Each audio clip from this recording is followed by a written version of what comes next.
Boa noite, agradeço a presença de todos vocês. Meu nome é Henrique Alves. Nessa noite nós iremos ministrar a palestra O Poder da Ação, baseada no livro que tem o mesmo nome, do escritor e PhD Paulo Vieira, presidente e diretor da FEBRACIS, Federação Brasileira de Coaching Integral Sistêmico. Esse livro, O Poder da Ação, já é um best-seller. Em 2016 foi o terceiro livro mais vendido na revista Veja. E hoje, com mais de 200 mil cópias vendidas. Nessa palestra, iremos explanar os 7 principais passos para alcançarmos o poder da ação. Na verdade, nós vamos apenas dar pequenos pontos sobre esses passos. O que nós vamos ter hoje é apenas uma fatia do bolo. Agora, no mês de novembro, nós iremos fazer essa palestra de uma maneira completa. Essa palestra de uma maneira completa, ela tem 16 horas de duração. E essa palestra de uma maneira completa, ela vem com todos os slides e todas as ferramentas para que nós possamos ter uma mudança na nossa ação e termos uma mudança nas nossas vidas. Desde já eu convido todos vocês a participarem dessa palestra.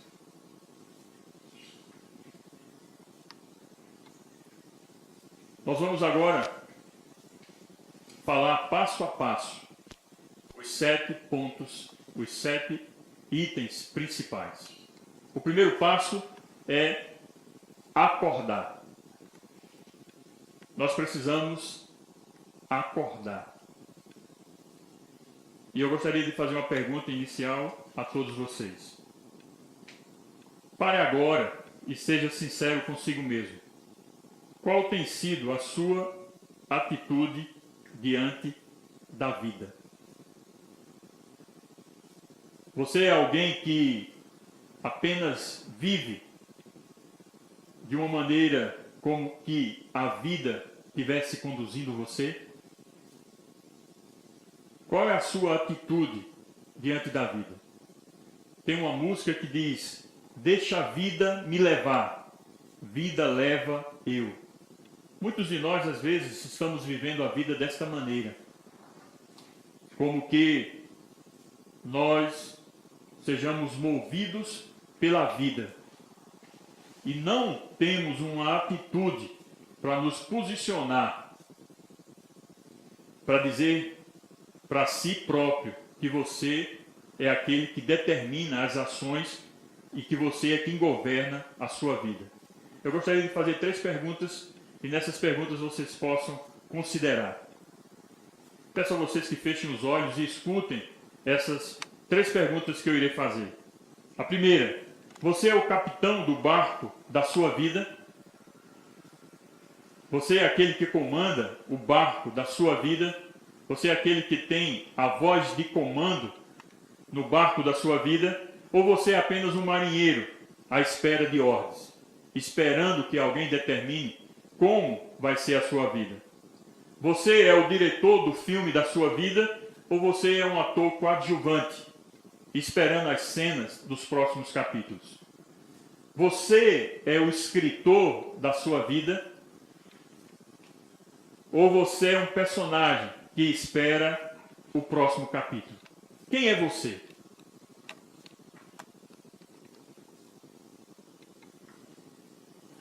Qual foi o resultado gerado por essas perguntas dentro de você? Eu convido você agora a pegar o leme do barco da sua vida e gritar bem alto: velas ao mar, soltar as amarras. Aconselho que bata forte o claquete e diga: luz, câmera, ação.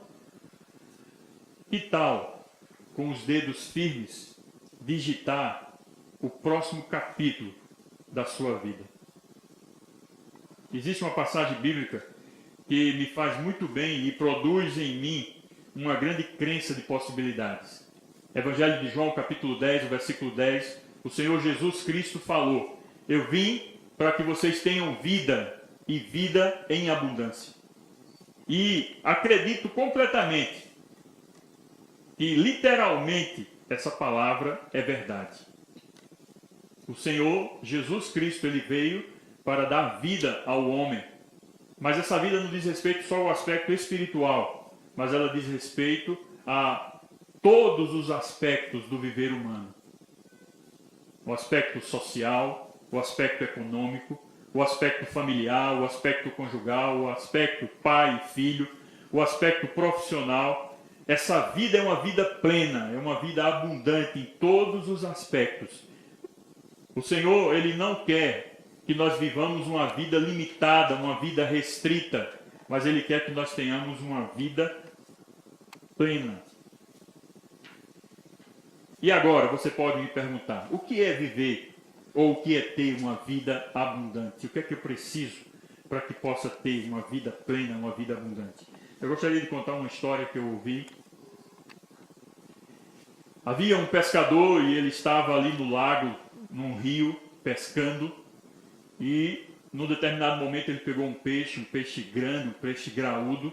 Ele trouxe aquele peixe, considerou e depois devolveu ao rio. No segundo momento ele pegou um outro peixe menor, considerou e colocou esse peixe no seu cesto. Tornou a pescar novamente e pegou um peixe maior e devolveu. E depois pegou um outro peixe menor e trouxe para dentro do barco. Alguém, um outro pescador que estava observando essa cena, chegou junto e perguntou: eu não estou entendendo o que é que está acontecendo. Os peixes maiores você pega e solta novamente, e os peixes menores você traz e guarda no cesto. Não era para ser o contrário? Ele respondeu, aquele senhor, aquele pescador, ele respondeu que o problema, ou o motivo pelo qual ele estava fazendo aquilo, é que a frigideira da sua casa era pequena. Então muitas vezes a vida nos proporciona algo, mas nós não conseguimos receber aquilo que a vida nos proporciona porque nós somos limitados em nós mesmos e nós julgamos que nós não temos merecimento para ter aquilo ou para ter algo melhor. Nós nos limitamos naquela vida diária que nós vivemos e que nós nos acostumamos.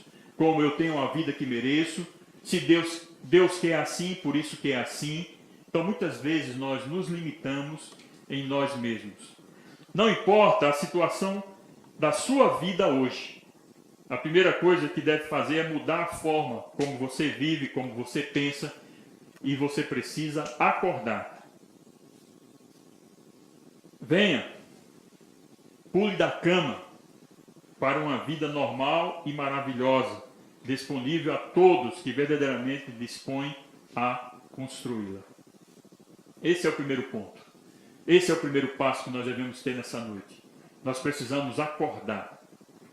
E nós precisamos perceber que nós é que temos o controle das nossas vidas. O próprio Deus, lá no livro de Gênesis, capítulo 3, ele nos deu, capítulo 2, ele nos deu o livre-arbítrio.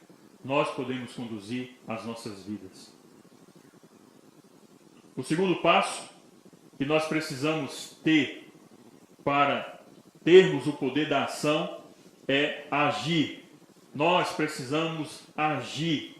Nós precisamos acordar e depois de acordados nós precisamos tomar uma atitude. E essa atitude nos leva a ter uma ação. Até quando tu dormirás, ó preguiçoso? Quando te levantares do sono, a pobreza te atacará como um bandido e a necessidade te atacará como um homem armado. Provérbios capítulo 6, versículo 9. Primeiramente precisamos acordar e em seguida agir, mas não é tão simples assim, pois estamos em um lugar chamado zona de conforto. Nós nos acostumamos com a vida que nós temos. Nós estamos confortados com aquilo que nós já temos. E não é fácil sair dessa zona de conforto. E o que é uma zona de conforto? Nesse livro, Paulo Vieira, ele faz uma definição bastante clara do que seja a zona de conforto. Zona de conforto é uma combinação de mentiras paralisantes com prazo de validade vencido. Pois o conforto de não agir certo e na hora certa logo se tornará uma prisão de muros altos. Eu gostaria de ilustrar essa zona de conforto com uma história que eu creio que todos nós já conhecemos. A história de uma vaquinha chamada Vaca Mimosa. Havia dois monges que estavam peregrinando, um com certa idade e o outro mais jovem. Existia o monge, o mestre, e existia o seu discípulo. E eles estavam fazendo a sua peregrinação e chegaram em determinado lugar certa vez, numa casa rude, num lugar simples. E eles encontraram ali uma senhora chamada Dona Maria. O seu esposo era seu João. E eles viviam uma vida humilde, tinha alguns filhos. E eles foram convidados a passarem a noite naquela casa. E na hora da janta, sentado à mesa, eles tomaram um copo de leite, eles comeram um pedaço de queijo. E seu João, contando a história da sua vida, eles diziam que a vida deles era bastante dura, bastante difícil, que eles tinham que acordar cedo, a terra não era tão fácil de produzir, precisava ter água, mas eles não tinham como irrigar a terra. Então, tudo que eles tinham era uma vaquinha chamada Mimosa. E essa vaquinha os supria a necessidade do leite das crianças, eles faziam queijo, eles faziam a manteiga, eles faziam coalhada. Então, essa vaquinha era tudo que eles tinham. E eles contaram a história deles. No dia seguinte, aqueles dois monges seguiram o seu caminho, mas o jovem discípulo, ele ficou um tanto inquieto e perguntou o que ele poderia fazer, o que eles poderiam fazer para ajudar aquela família. E o mestre disse para ele: já que você me perguntou, traga a mimosa, vá buscar a mimosa. E ele foi até lá e trouxe a mimosa, e eles foram até um precipício, e o mestre mandou que o discípulo jogasse a mimosa precipício abaixo. Ele o fez de maneira que ficou constrangido, pensativo, mas seguiram o caminho deles, e muitos anos se passaram, e aquele jovem discípulo nunca esqueceu aquela cena. E ele voltou àquela casa novamente para ver como estavam aquela família, como estava o seu João, como estava a Dona Maria, que aquele pensamento nunca o deixou. E quando ele chegou, ele viu que estava tudo diferente.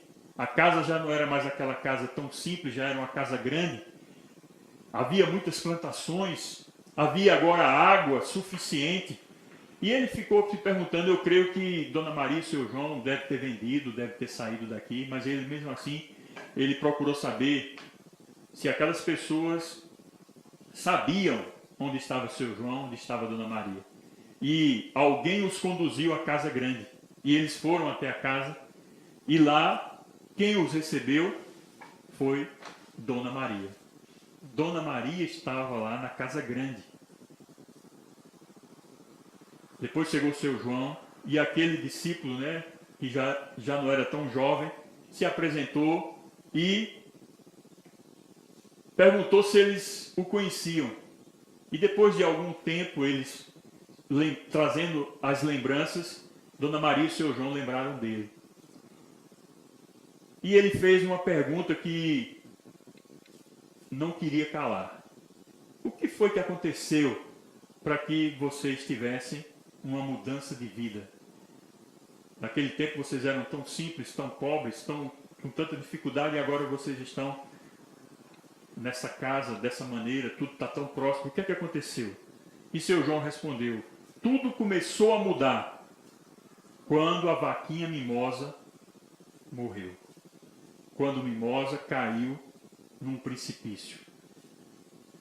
Mimosa era a zona de conforto daquela família. Eles já estavam acomodados a viver daquela maneira. Então, muitas vezes, nós entramos nessa situação de conforto e nós nos acostumamos a viver dessa maneira. E para justificar essa zona de conforto, nós contamos histórias, contamos as chamadas historinhas. E as historinhas, elas são classificadas em três pontos. Nós temos historinhas que são mentiras, nós temos historinhas que são verdades e nós temos historinhas que são brincadeiras. Que nós contamos para que as pessoas acreditem e nós também acreditamos nas historinhas que nós contamos. Um exemplo disso, uma historinha que é verdade, muitas vezes nós colocamos, porque nós estamos nessa situação, na crise do governo. É uma verdade. Muitas vezes nós contamos uma historinha que é mentira e muitas vezes nós dizemos, nós não tivemos a oportunidade de estudar porque eu tive que trabalhar. E muitas vezes nós contamos uma historinha que é uma brincadeira, muitas vezes nós não conseguimos fazer um regime, não conseguimos fazer uma caminhada, temos uma barriga proeminente e nós dizemos que essa barriga é o charme. Então muitas vezes nós contamos historinhas e acreditamos nas nossas histórias. Então, nós precisamos entender esses dois passos. Primeiramente, nós precisamos acordar e, em seguida, nós precisamos agir. O terceiro ponto, o terceiro passo que nós precisamos ter para ter o poder da ação é a autorresponsabilidade. O que é que diz o conceito da autorresponsabilidade? Você, exclusivamente você, é o único responsável pela vida que tem levado. Você está onde se colocou. A vida que você tem levado é absolutamente mérito seu. Seja suas ações conscientes ou inconscientes, pelas qualidades de seus pensamentos, seus comportamentos e suas palavras. A autorresponsabilidade é a capacidade racional e emocional de trazer para si toda a responsabilidade por tudo que acontece em sua vida, por mais inexplicável que seja, por mais que pareça estar fora do seu controle e das suas mãos. A autorresponsabilidade. Você está aonde você mesmo se conduziu para estar. Tudo que acontece na sua vida é mérito seu. Tudo que acontece na sua vida é responsabilidade sua. Eu cito novamente a Bíblia. Provérbios, Gálatas, capítulo 6, versículo 7, que diz que aquilo que o homem semear, isso também ceifará. Muitas pessoas não percebem que seus comportamentos, pensamentos, sentimentos estão criando a vida delas. Por isso, responsabilizar-se pelas suas atitudes, porque elas trarão consequência. O psicólogo, pesquisador Daniel Goleman, no livro O Poder da Inteligência Emocional, afirma que 2% da população humana são os que de fato produzem mudança. 13% veem as mudanças acontecerem, auxiliam e apoiam os que promovem a mudança, mas 85% da população, elas não percebem o que está acontecendo e simplesmente vão seguindo o grande rebanho na direção que lhes é determinada. Então nós precisamos perceber em que percentual nós nos encontramos. Nós nos encontramos naquele percentual de 2% que promovem, que fazem a mudança acontecer, ou nós estamos esperando que as mudanças aconteçam, ou nós não fazemos nada e deixamos que a vida nos leve. Nessa questão da autorresponsabilidade, você pode perguntar, então tudo que acontece na minha vida é responsabilidade? É da minha responsabilidade? Eu não diria 100%, mas eu diria 99% é da sua responsabilidade. Vamos deixar 1% para fatos que estão além da nossa responsabilidade, como uma catástrofe, um terremoto, um tsunami, que está fora da nossa responsabilidade, uma doença que está fora da nossa responsabilidade. Eu me lembro que em 2014 eu sofri um infarto. E foi algo assim, muito forte e muito, podemos dizer, foi uma catástrofe na nossa vida como pessoa, na nossa vida como família. Mas eu não diria que está incluído nesse 1%. Eu diria que está incluído nos 99%. Aquele infarto que eu tive em 2014, que quase me ceifou a vida, era da minha inteira responsabilidade. uma vida estressada, uma vida desregada na questão de comida, uma vida realmente de preocupações. Tudo isso levou o meu coração a ser abalado. Então tudo, ou quase tudo, 99% do que acontece em nossas vidas é de nossa responsabilidade. Se nós tomarmos essa atitude de nos responsabilizarmos, nós vamos ver que nós vamos ter um grande poder para agirmos. O quarto passo no caminho no poder, para nós já termos o poder da ação, é o foco. E o que é foco? Foco é a capacidade de aproveitar as condições naturais disponíveis a qualquer um e produzir poder ao concentrar a atenção em um único ponto. Onde colocar o nosso foco? Alguns podem dizer, eu vou colocar o meu foco em ganhar muito dinheiro, em ser uma pessoa rica. Precisamos antes basear nossas mudanças em duas questões primordiais. A primeira questão diz respeito aos nossos problemas e às nossas limitações. Precisamos concentrar para resolver as nossas limitações e os nossos problemas. E segunda questão está relacionada aos nossos sonhos e às nossas metas e conquistas. Nesse ponto, há bastante itens que precisam ser bem detalhados. Por isso que eu convido vocês mais uma vez a estarem na nossa palestra, numa palestra completa, onde nós vamos ter o que nos distrai do nosso foco. Vamos tratar com as distrações, vamos preparar uma agenda extraordinária para que nós possamos ficar focados na nossa ação para ter a mudança. Mas eu gostaria de falar 3 pontos que nós precisamos considerar nessa questão do foco. Precisamos ter o foco múltiplo. E esse foco múltiplo, ele diz respeito a 3 pontos. O foco visionário é ter uma visão clara do futuro, daquilo que nós queremos, do nosso objetivo, da nossa meta. Temos que ter um foco comportamental, que é a capacidade de colocar a atenção racional concentrada e forte energia emocional no foco visionário. E esse foco comportamental, ele inclui comunicação, pensamento e sentimento. Nós temos o foco visionário, é onde nós queremos chegar, é aquilo que nós queremos atingir, mas precisamos ter o foco comportamental. Nós precisamos ter uma comunicação adequada, nós precisamos ter um pensamento adequado, nós precisamos ter um sentimento adequado para alcançar o nosso foco visionário, aquilo que nós queremos alcançar. Por outro lado, nós também precisamos ter o foco consistente. E o que é o foco consistente? O foco consistente é a capacidade que o indivíduo tem de possuir e manter-se focado na meta e em seu objetivo. Nós vamos ver isso com mais detalhe na nossa palestra. O quinto passo é a comunicação. Aqui eu convido você a se comunicar. Contudo, o meu convite não era para você comunicar qualquer coisa, mas sim comunicar a perfeita linguagem, que é reprogramar a sua mente para uma vida abundante. Nessa questão de comunicação, nós temos duas comunicações, a comunicação verbal e a comunicação não verbal. Comunicação verbal é as nossas palavras. Muitas vezes nós falamos e nós ouvimos coisas de maneira negativa e essas coisas que nós ouvimos, ela tem poder. Palavra tem poder.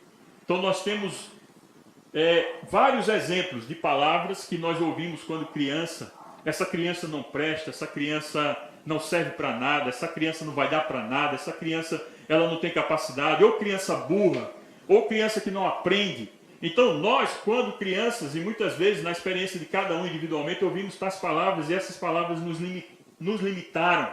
E nós hoje somos pessoas adultas que temos crenças limitantes em nós, através de palavras que nós ouvimos de maneira negativa. Então nós precisamos considerar que as nossas palavras precisam ser palavras positivas, palavras que nos levam para frente. Então, palavra tem poder. Existem alguns cientistas que fizeram algumas experiências que realmente demonstram isso até na matéria. Quando nós usamos palavras adequadas, as matérias têm reações adequadas. Quando usamos palavras negativas, as matérias têm ações negativas.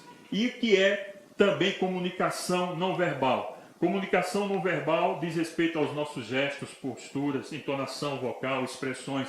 Se nós nos comportamos dessa maneira, estamos sempre de cabeça baixa, nós não conseguimos ter uma expressão de alegria. Por mais que nós possamos dizer, eu estou alegre, nós não vamos conseguir expressar alegria. Uma expressão de alegria é peito erguido, né? Cabeça ereta. Então isso vai nos dar uma postura de alegria, de satisfação. Então nós precisamos também nos comportar e nos comunicar, tanto verbalmente quanto de maneira não verbal, expressando que nós podemos alcançar os nossos objetivos. Então, nós precisamos considerar isso. E no sexto passo, o sexto passo diz respeito a questionar-se. Então, nós precisamos fazer perguntas.